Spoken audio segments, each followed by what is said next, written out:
The morning sun was just beginning to cut through the heavy clouds over JFK Airport, casting long, sharp shadows across the tarmac. Inside the bustling terminal, the air smelled of strong coffee, jet fuel, and that specific sterile scent of industrial cleaning agents that every airport in the world seems to share. For most people, this was just another Tuesday, a means to an end, a hassle to endure before reaching a destination. But for Alina, this was her stage. She wasn't just an employee. She was the face of the airline, person standing between chaos and order at 30,000 feet. Alina stood in the galley of the Boeing 777.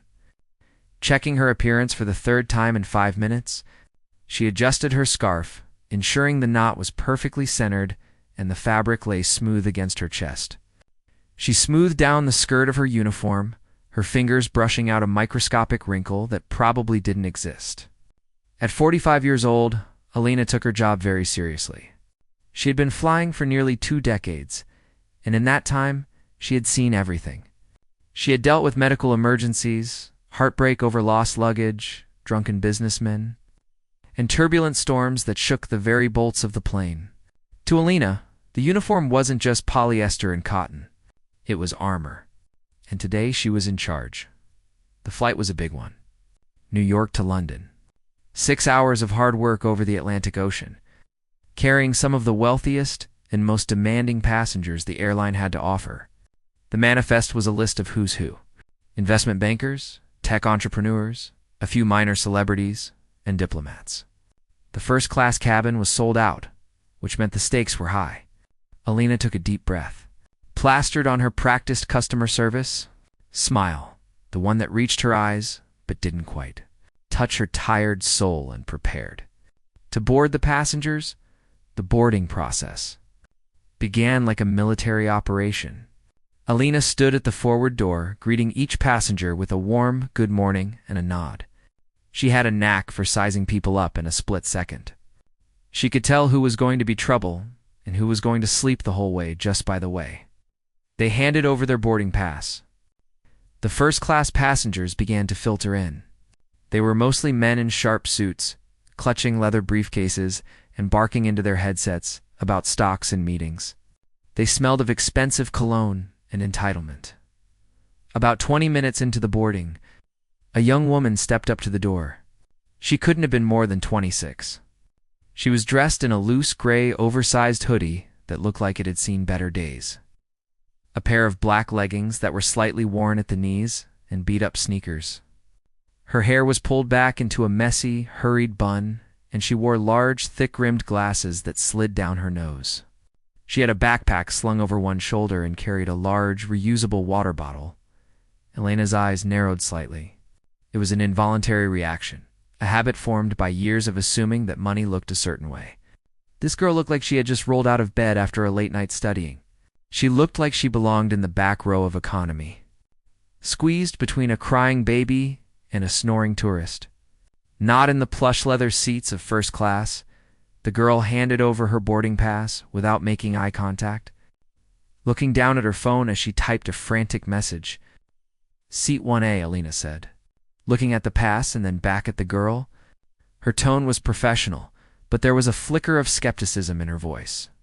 "Welcome aboard," the girl murmured a quick thanks and stepped past her into the cabin. Alina watched her walk down the aisle. The young woman moved with a quiet confidence, ignoring the glances from the suited men around her. She stopped at the very first seat, the bulkhead seat on the left side. It was arguably the best seat on the plane. Alina felt a prickle of irritation. She assumed the girl must be an airline staff member traveling on a buddy pass, or a non-rev ticket standby travel where employees fly for free or cheap if there's an empty seat. These passengers were usually required to dress to a certain standard, but sometimes, especially with younger employees, the rules got stretched. Great Alina muttered under her breath as she turned to help the next passenger. Just what I need. A non-rev who thinks she's a VIP? The cabin filled up quickly. The energy in first class was tense. Everyone was in a rush. Everyone was important. As the passengers settled in, the overhead bins began to fill with expensive suit jackets and designer carry-ons. Alina moved through the cabin to ensure everyone was situated. When she reached the first row, she saw the girl in the gray hoodie already settled in. She had her feet up on the footrest, her shoes kicked off, and was reading a thick paperback book. Alina walked by, clicking her pen against her clipboard. "Excuse me, miss," she said, her voice crisp. "You'll need to stow your bag properly for takeoff." The girl looked up, surprised. She pointed to the overhead bin. "It is up there. I just took my book and water out." Lena glanced up, seeing the worn backpack shoved between two leather garment bags. "All right. Just make sure your seat back is upright for departure." "It is," the girl said politely, turning her eyes back to her book. Alina walked away, shaking her head slightly. She didn't know why, but the girl rubbed her the wrong way. Maybe it was the casualness of her attire in a sea of formality. Maybe it was the way she seemed so relaxed while everyone else was buzzing with stress. To Alina, flying was a privilege, one that should be respected. Dressing like a slob in first class felt disrespectful to the uniform and the other passengers who had paid thousands of dollars for their seats. As the boarding door closed and the safety demo began, Alina took her position at the front of the cabin. She scanned the passengers to make sure they were watching. The men in suits were checking their emails or staring blankly at the monitors. The girl in the gray hoodie, however, was watching Alina intently. She actually had her window shade down and was paying attention to the safety instructions. At least she's doing that right, Alina thought to herself. The plane pushed back from the gate. The engines roared to life, shaking the floor beneath Alina's feet. She gripped the safety handles as the plane taxied to the runway. She ran through the emergency procedures in her head one last time. Her job was safety. That came first. Service came second. But in first class, service was almost as important as safety. These people expected perfection. They expected to be treated like royalty as the pilot announced they were cleared for takeoff. The plane accelerated down the runway, pressing everyone back into their seats. Then, with a gentle lift, the wheels left the ground. The city of New York shrank into a collection of toy blocks below them, and they were airborne. Once the fastened seatbelt sign dinged off, the real work began. The galley buzzed with activity. Flight attendants moved with precision, preparing the meal carts and arranging the champagne flutes. Alina took a moment to check her reflection in the small mirror near the coffee pots. She looked perfect. She was ready. "Right, team?" Alina said to the other attendants. "Let's get the first service out. These people have connections to make and meetings to get to. Let's be efficient." She grabbed the beverage order for the first 4 rows. She decided to start from the front and work her way back. It was standard procedure, but it also meant she would have to deal with the girl in the gray hoodie sooner rather than later. Alina felt a knot of annoyance tighten in her stomach. She didn't have time for attitude or casual requests. She had serious passengers to attend to. Alina stepped out of the galley, pushing her heavy metal cart. She put on her best smile, the one she reserved for the start of the service. She approached the first row. The man in 1K, a gruff-looking executive, immediately ordered a scotch. Alina poured it with a flourish. She moved to 1A. The girl in the gray hoodie looked up from her book, slipping a bookmark between the pages. She smiled faintly. Alina stopped the cart. She didn't offer her usual warm greeting. Instead, she stood there, her hand resting on the top of the champagne bucket, looking down at the young woman with a cold, assessing stare. The silence stretched out for a second too long. The plane hummed around them, the air conditioning whistling softly through the vents.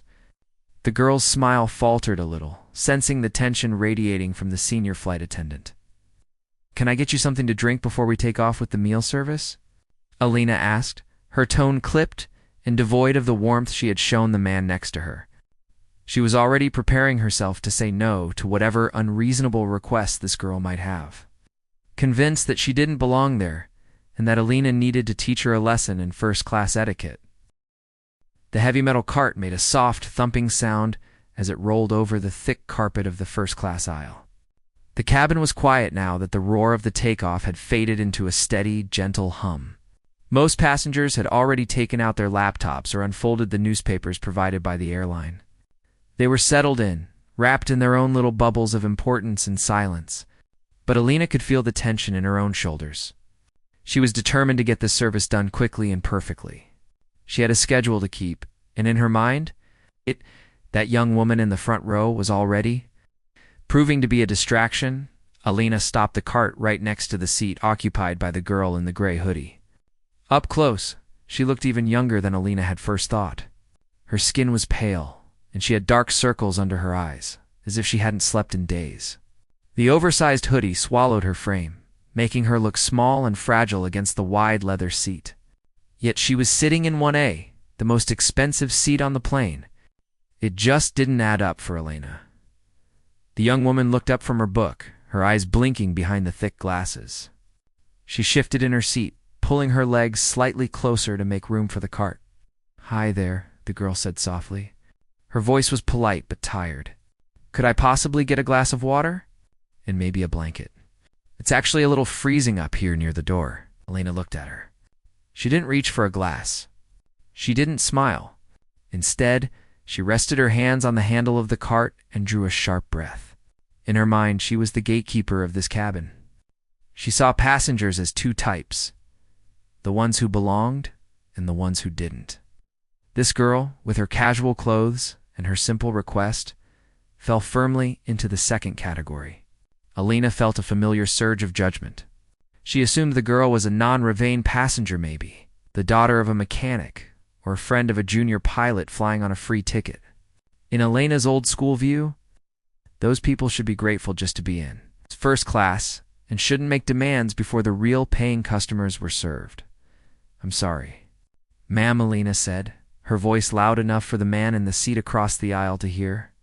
She used a tone that was sharp and dismissive, the kind of tone usually reserved for scolding a child.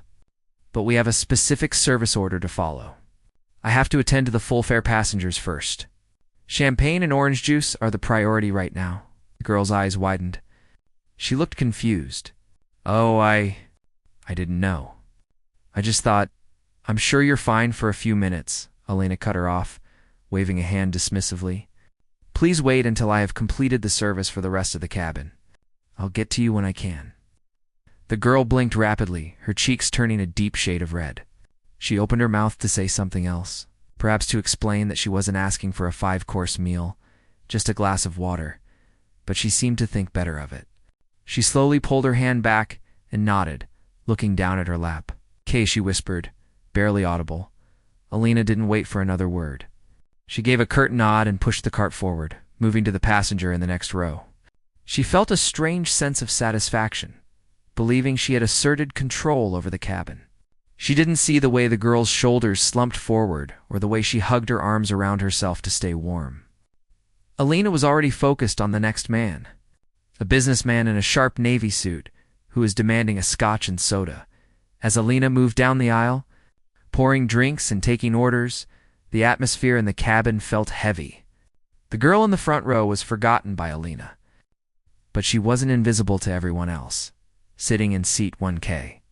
Directly across the aisle from the young woman was Mr. Vance. He was an older man with silver hair and a face that looked like it had been carved from stone. He was the president of the airline, though he traveled often without an entourage. Preferring to observe his product like a regular customer, he had been watching the interaction with keen eyes. He had seen the way Alina spoke to the girl, rude, unprofessional, and discriminatory. Mr. Vance frowned deeply as he took his newspaper. He didn't know the girl personally, but he knew who she was. He would recognize that face anywhere. She was the owner's daughter, a young woman who shunned the spotlight and usually traveled under a different name to avoid special treatment. She was known for being kind and incredibly low maintenance, often flying in casual clothes just to be comfortable, seeing a senior flight attendant humiliate the boss's daughter because of a hoodie was shocking.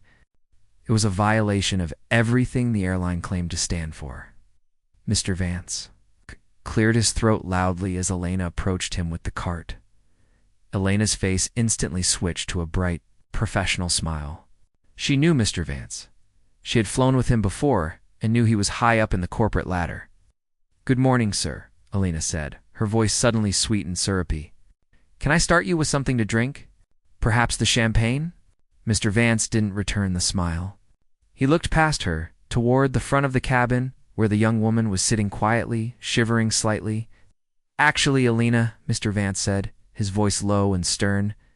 "I think you missed a passenger." Elena froze, her hand hovering over a champagne flute. I'm sorry, sir. I was just getting to everyone in order." "Humiliated that young woman in the front row," Mr. Vance said, his eyes narrowing. "She asked for water and a blanket, and you spoke to her like she was a nuisance. I've been flying for 30 years, and I have never seen a lead attendant treat a passenger in first class with such disdain." Elena felt a drop of cold sweat run down her spine. She tried to laugh it off lightly, though her heart began to hammer against her ribs. "Oh, sir, you misunderstand. She looks like a standby passenger, perhaps an employee traveler. We have to prioritize the full-fare passengers. I was just following protocol to ensure the premium service experience for our top customers." "She is a passenger," Mr. Vance said sharply. "She paid for that seat. Or rather, that seat is paid for by this airline. And frankly, I don't care if she is wearing a garbage bag. She is a human being, and you are here to serve her, not judge her fashion sense." He paused, letting the silence hang heavy between them. The other passengers nearby were pretending not to listen, but they were definitely watching. "Get her that water, Elena," Mr. Vance commanded. "And get her a blanket now, and then come back here. I have a mind to write a report about this behavior." Elena's face turned pale. Her hands began to tremble slightly, rattling the glasses on the tray. "Yes, sir." "Right away, sir." I'm sorry if there was a misunderstanding." She quickly turned the cart around, pushing it back toward the front of the cabin. She felt flustered, hot, and embarrassed. How could she have known Mr. Vance was watching? And why did he care so much about a girl in a hoodie? Elena felt a spike of anger alongside her fear. She felt the man was overreacting. She was just doing her job, maintaining order. When she got back to row 1, the young woman was still sitting with her arms wrapped around herself, her head resting against the seat, eyes closed. Elena cleared her throat. "Miss," Elena said, her voice much quieter now, stripped of its earlier arrogance. "Here is your water." She placed a glass on the tray table with a clatter. It was a clumsy move, unlike her usual grace. Then she grabbed a blanket from the overhead bin and handed it to the girl. The girl opened her eyes, looking surprised. She took the blanket and wrapped it around her shoulders. "Thank you," she said, her voice still gentle. There was no anger in her tone, only gratitude. "I really appreciate it." Elena couldn't look her in the eye. "You're welcome," she mumbled, turning away quickly.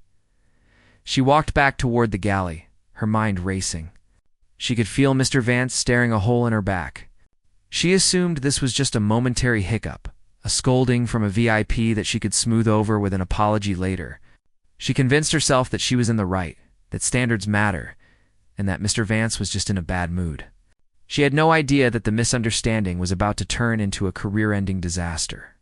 She walked into the galley, hoping to hide for a few minutes.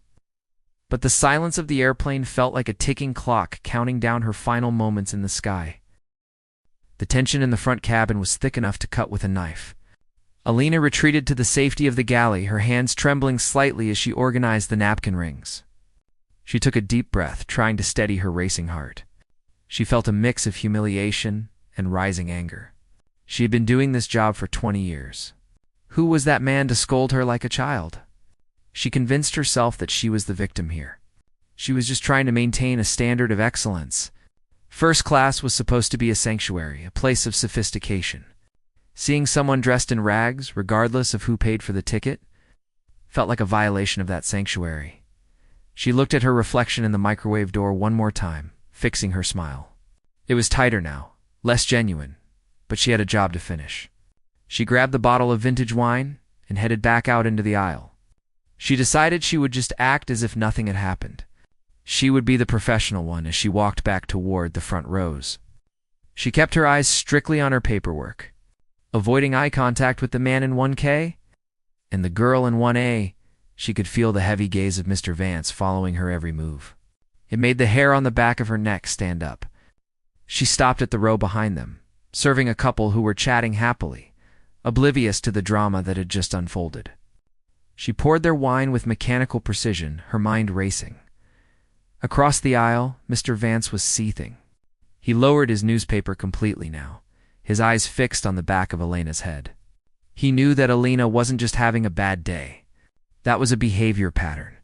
That was a person who let her own bias cloud her judgment of who deserved respect and who didn't. He reached into his breast pocket and pulled out a small leather notebook. He clicked his pen and began to write. He didn't write much, just the flight number, the time, and a brief summary of what he had witnessed. It was a formal log, and in his position, it carried the weight of a judge's gavel. Meanwhile, the young woman in 1A, Sophie, sat quietly sipping her water. She was confused and shaken, but she was too polite to make a scene.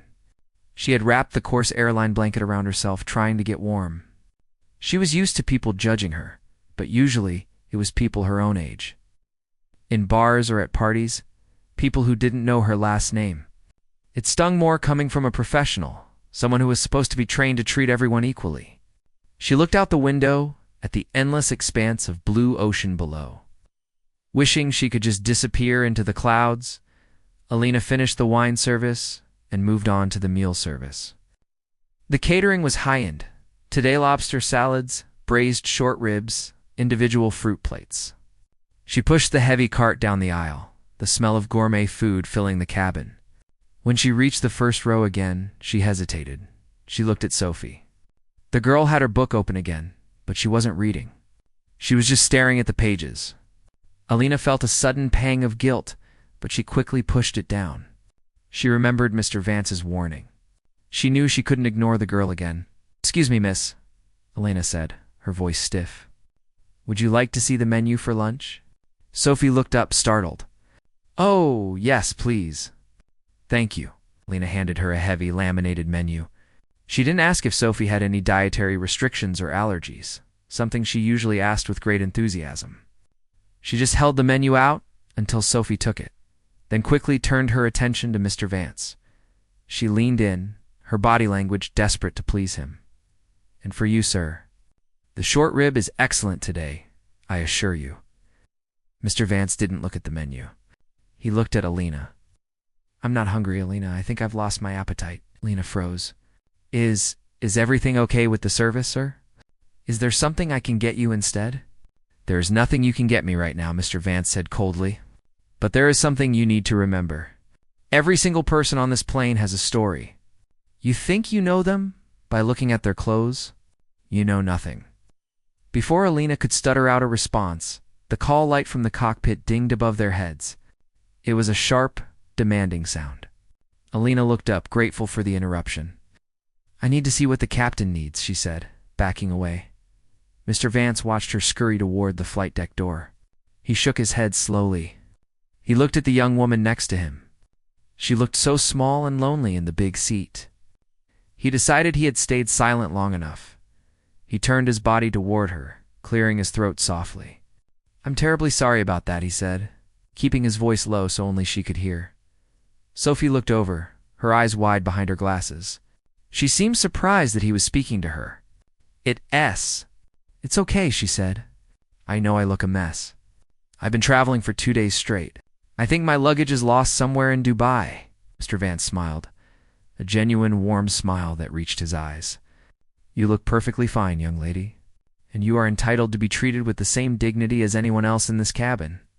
More so, actually, considering who your father is." Sophie froze. Her grip on the menu tightened. She looked at him, really looked at him, trying to figure out if he was joking. She recognized him now, not just as a grumpy old man, but from a company picnic years ago. You know who I am?" "I do," Mr. Vance whispered. "And I think she is about to find out too." Just then, Alina returned from the cockpit. Her face was pale, and she looked rattled. She walked past them, heading back to the galley to prepare the meal trays. A moment later, the fasten seatbelt sign chimed on with a loud ding. The captain's voice came over the intercom. "Ladies and gentlemen, we are experiencing some unexpected turbulence ahead. Please return to your seats and fasten your seatbelts. Flight attendants, prepare for landing protocol in 20 minutes. The plane gave a sudden lurch, dropping a few feet and then leveling out. The cabin shook. A few gasps rippled through the passengers. Alina, who was halfway down the aisle with a tray of appetizers, struggled to keep her balance. She grabbed the back of a seat to steady herself. In the confusion, Mr. Vance pressed his call button again. When Alina looked over, he beckoned her with a single finger. She walked over, her heart sinking. She felt like she was walking to the principal's office. "Yes, sir," she asked. "Is everything all right?" "We need to secure the cabin soon. I'm aware of the procedures," Mr. Vance said sharply. "I need you to listen to me very carefully, Alina. The way you have treated this passenger is unacceptable. It is a fireable offense. Do you understand that?" Alina felt a cold wash of fear. "Sir, I apologize. I really do. I will serve her right now. I'll give her the best meal I have." "It's not about the meal," Mr. Vance said. "It's about your attitude. I am writing a formal report. When we land, there will be consequences." Alina stared at him, her mouth opening and closing like a fish. She didn't understand why he was taking this so far. It was just water. It was just a blanket. "I don't understand," she stammered. "You will," Mr. Vance said. He leaned back and closed his eyes, effectively dismissing her. Alina stood there for a moment, trembling as the plane bumped through the turbulence. She looked at the girl. The girl looked away, staring out the window, seemingly wishing the earth would just swallow her whole. Alina felt a sudden, terrifying premonition that her life was about to change, and there was nothing she could do to stop it. She turned and walked to the jump seat at the back of the first-class cabin to strap herself in for the descent, her mind spinning out of control. The turbulence came in waves, shaking the heavy metal bird like a toy in a storm. For most of the passengers, it was just a nuisance, a reason to put away their laptops and grip their armrests a little tighter. But for Alina, sitting strapped into her jump seat at the front of the cabin, the turbulence outside was nothing compared to the storm brewing inside her own chest. She kept her eyes fixed straight ahead, her hands gripping her knees so hard her knuckles turned white. She could feel the atmosphere in the cabin pressing down on her. The passengers were restless. The man in 1K, Mr. Vance, had his eyes closed, but Alina knew he wasn't sleeping. He was waiting. Every time she glanced his way, she felt a jolt of adrenaline. The young woman in 1A had pulled her hood up over her messy bun and curled her knees to her chest under the blanket. Looking like she wanted to disappear, the minutes ticked by, agonizingly slow. The captain's voice crackled over the intercom again, announcing they were beginning their initial descent into London. "Flight attendants, prepare for landing," he said. Alina sprang into action. This was the part of the job she could do on autopilot. She walked through the cabin, checking that seatbelts were fastened and tray tables were stowed. She moved with efficiency, but her usual warmth was gone. She felt like a robot, just going through the motions. When she reached the first row, she stopped at Mr. Vance's seat. He opened his eyes and looked at her. There was no anger on his face, just a cold, hard look of resignation. "Seatbelt fastened, sir?" she asked, her voice barely a whisper. "It is," he said quietly. "And is everything else secure, Alina?" "Yes, sir." "Good," he said. "Make sure it stays that way." She moved to the girl in 1A. The girl looked up, her eyes tired behind her glasses. She had her belt on? "All set?" Alina asked, trying to keep her voice neutral. "Yes," the girl replied softly. "Thank you." Alina nodded and walked away. She couldn't wait for this flight to be over. She just wanted to get off the plane, go to her hotel, and sleep. She told herself that once she was off the clock, she could figure out how to fix this. Maybe she could talk to Mr. Vance, explain that she was just stressed, that she didn't mean to be rude. Surely, a 20-year veteran deserved a second chance for a single bad moment. The plane dropped through the clouds, the gray, rainy skyline of London appearing below them. The landing gear thumped down with a loud clunk. Alina felt the wheels touch the tarmac with a screech of rubber. The engines roared in reverse as the plane slowed, rushing past the terminal buildings as soon as the plane turned off the active runway and began taxiing to the gate. The familiar chime of the fasten seatbelt sign turning off echoed through the cabin. Immediately, the sounds of seatbelts clicking open and people shuffling for their bags filled the air. Alina stood up and took her position by the forward door to bid the passengers farewell. She pasted on her smile. It felt fake, like a mask made of plaster. "Thank you for flying with us," she repeated over and over again as the business-class passengers filed past. Mr. Vance was one of the first to stand up. He collected his briefcase and coat. He didn't look at Alina as he waited for the door to open. He just stood there, staring at the bulkhead. When the door finally hissed open and the jet bridge extended, he paused. He turned to Alina. "You have a safe layover, Alina," he said. "Thank you, sir," she replied, her voice trembling. "I hope you have a good trip." He didn't answer. He just turned and walked up the jet bridge. Alina let out a breath she felt like she'd been holding for 3 hours. Just a few more people, and she could collapse. Next in line was the girl in the gray hoodie. She stood up slowly, stretching her back. She folded her blanket neatly and placed it on the seat, then shouldered her worn backpack. She didn't make eye contact with Alina. She just kept her head down and walked past, blending into the crowd of people leaving the plane. Alina watched her go. She felt a strange sense of relief, like she had dodged a bullet. The girl was gone. The scary man was gone. It was just her and the crew now. She started to unbutton her jacket, feeling the tension leave her shoulders. But then the phone at the flight deck rang. It was a sharp, shrill sound that made Alina jump. The purser, the other senior flight attendant, answered it. She listened for a moment, her face going pale. She looked at Alina, then looked away quickly, covering the mouthpiece of the phone. "What is it?" a junior attendant asked. "Is it the hotel?" The purser hung up the phone and turned to the crew. Her voice was shaking. "The captain needs to see Alina in the galley. Now." Alina's stomach did a flip. "Me? Why?" He said it's important. "Just go." Alina walked slowly toward the front galley. The other crew members avoided her eyes. They knew something was wrong. She could feel the judgment radiating off them. She reached the galley and saw the captain stepping out of the cockpit. He didn't look friendly. He looked serious. "Very serious, Alina," he said. His voice was low and grave. "Close the curtain, please." Alina's hand shook as she pulled the heavy privacy curtain across the galley, shutting them off from the terminal door. The noise of the passengers deplaning was muffled instantly. It was just her and the captain in the small, cramped space. "What's going on, Captain?" she asked, trying to sound casual. "Is this about the turbulence report?" The captain sighed, rubbing his temples. He looked tired, and he looked disappointed. "Alina, we have a situation. Security is waiting for you at the end of the jet bridge." "Security?" Alina gasped. "What for? Did I do something wrong?"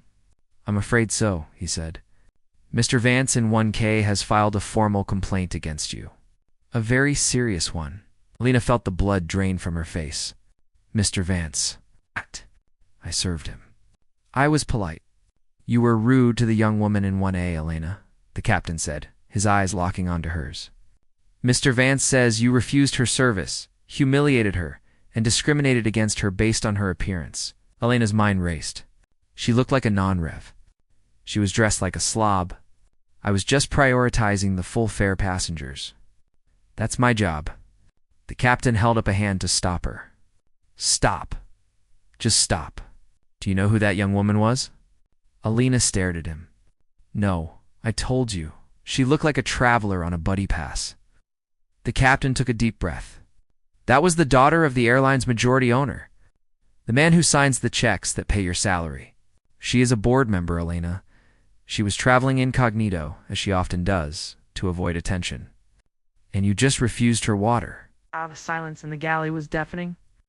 Alina felt like the floor had dropped out from under her. The words hit her like a physical blow. Asterisk the owner's daughter? She replayed the scene in her head, the hoodie, the messy bun, the polite request for water, and her own snappy, rude refusal. "I didn't know," she stammered. "How was I supposed to know?" "That is the point, Alina," the captain said softly. "You shouldn't have to know. You treat everyone in first class with respect. Period. It doesn't matter if they are wearing a tuxedo or a hoodie. You failed today. You failed as a lead attendant, and you failed as a representative of this airline." Alina leaned back against the stainless steel counter, her legs feeling weak. Is Mr. Vance really pressing charges? Over a glass of water? "He isn't pressing charges with the police," the captain said. "But he has contacted corporate. He wants your wings." He wants you removed from the roster immediately. He said he watched you bully a young woman for an hour, and he won't stand for it. Alina felt tears stinging her eyes. But I have 20 years of service. I have a perfect record. Not anymore, the captain said gently, but firmly. You made a mistake, Alina, a big one. And sometimes one mistake is all it takes. Security is going to escort you to a private office. You aren't going to the hotel. You aren't flying back to New York with us tomorrow. Lena looked at him, pleading. Captain, please. Can't you talk to him? Tell him I was just stressed. Tell him I'm sorry. I already tried, the captain said. I spoke to the girl herself, Sophie. I apologized on your behalf. She was very kind about it. She actually tried to defend you, said you looked overworked. But Mr. Vance? He is insisting on consequences. The captain stepped aside and unhooked the curtain. 2 uniformed security officers were standing just outside the door waiting. They looked stern. I'm sorry, Lena, the captain said. Hand me your wings. And your ID. Lena's hands trembled violently as she unpinned the gold wings from her blouse. They felt heavy, like they weighed a ton. She handed them over, along with her company ID badge. She felt naked without them. The officer stepped forward. Ma'am, please come with us. Lena walked out of the galley, past the junior flight attendants who were staring at her with wide, scared eyes. She walked out of the plane she had worked on for half her life, surrounded by the silence of her own shattered career. The walk down the jet bridge felt like the longest walk of Elena's life. The hum of the plane's auxiliary power unit faded behind her, replaced by the muffled sounds of the busy terminal. The 2 security officers flanked her, one on the left and one on the right. They weren't holding her arms, but their presence was heavy. They walked with a purposeful, quick stride that forced Alina to hurry to keep up in her uncomfortable heels. Passengers from other flights were streaming past them, wheeling suitcases and looking tired or excited. They were oblivious to the little procession happening in the middle of the walkway. To them, Alina was just another woman in a uniform, maybe someone being escorted to a connecting gate. But Alina felt like she was wearing a neon sign that read failure. Her heart hammered against her ribs, and her palms were sweating so much that she had to wipe them on her skirt. They reached the end of the jet bridge and turned into a stark gray corridor marked authorized personnel only. The noise of the main terminal died away instantly. This area was cold, smelling of floor wax and old coffee. The officers led her to a door with a small window and a keypad. One of them swiped a card and held the door open for her. In here, please, the officer said. His voice was neutral, professional. Alina stepped inside. It was a small, windowless interview room. There was a metal table bolted to the floor and 3 chairs. A coffee machine sat in the corner, gurgling. The walls were painted a beige that was meant to be calming, but only felt depressing. She sat down in one of the chairs, clutching her hands together in her lap to stop them from shaking. The officer stood by the door. A few minutes later, the door opened again, and a man in a sharp suit walked in. He looked like a lawyer or a high-level manager. He carried a thick file folder. He sat down across from her and opened the folder. He didn't smile, Lena, he said, reading from a paper on top. 22 years of service. Spotless record until today. Lena swallowed hard. Her throat felt dry. I didn't know, she whispered. I swear to you, I didn't know who she was. If I had known... The man held up a hand to stop her. That is exactly the problem, Elena. It shouldn't matter who she is. But let's be clear about the situation. The passenger in seat 1A is Sophie. She is the daughter of the founder and the current majority shareholder of this airline. She is also a newly appointed member of the board of directors. She travels incognito frequently to evaluate the service quality without the bias of the crew knowing who she is. Alina stared at him. The words were swirling around in her head. Asterisk board member. Owner's daughter? Asterisk Mr. Vance, the man continued, is not just a frequent flyer. He is the president of operations for the North American region. He witnessed the entire interaction. He filed a detailed report. It says you refused service, rolled your eyes, used a condescending tone, and deliberately ignored a passenger based on her appearance. I thought she was a non-revenue passenger, Alina tried to explain, her voice trembling. We have guidelines about dress code for standby travelers. I thought she was violating the policy. And you decided to act as judge, jury, and executioner right there in the aisle. The man asked, his voice hardening.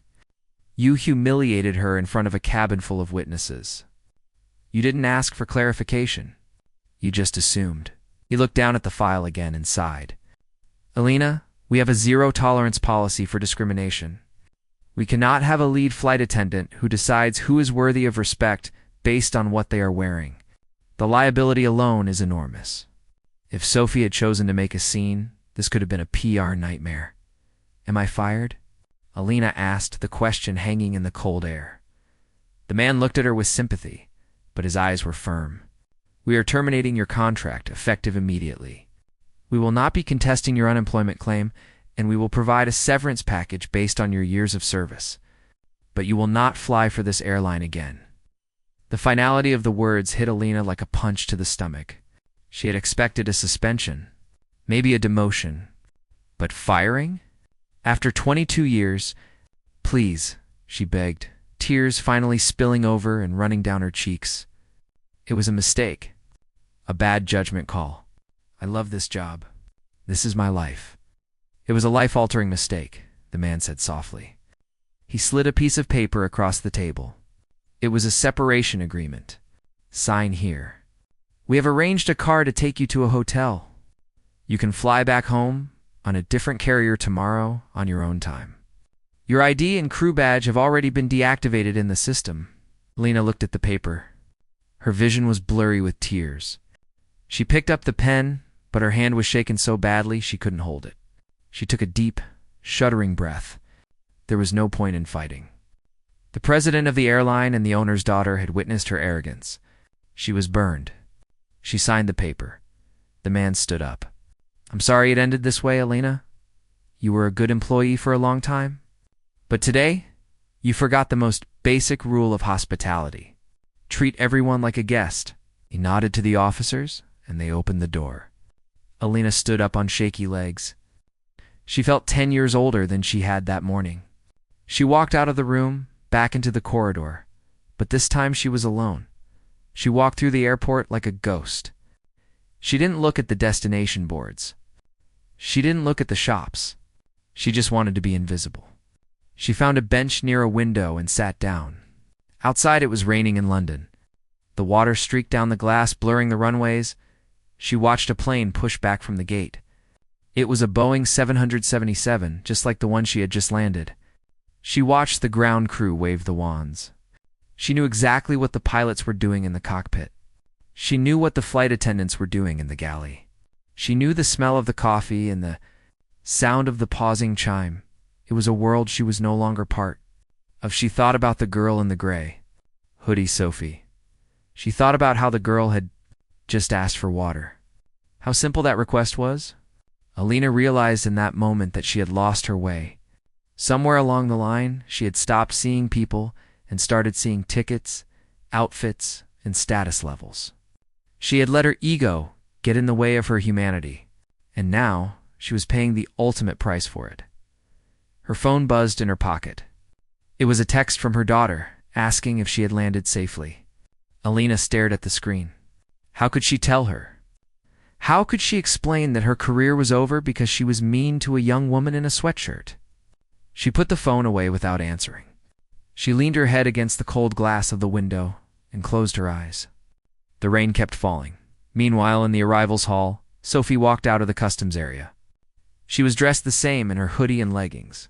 A driver was waiting for her, holding a sign with a fake name. She got into the back seat of a luxury town car. As the car pulled away from the curb, she looked back at the massive terminal building of Heathrow. She thought about the flight attendant, the woman with the perfect uniform and the cold eyes. She felt a pang of sadness. She hadn't wanted the woman to get fired. She just wanted a glass of water. She knew her father would be furious when he heard Mr. Vance's report. He hated bullies, especially those who mistreated his staff or his family. Sophie sighed and pulled her book out of her bag. She opened it to where she had left off, trying to lose herself in the story again. She hoped the woman would be okay.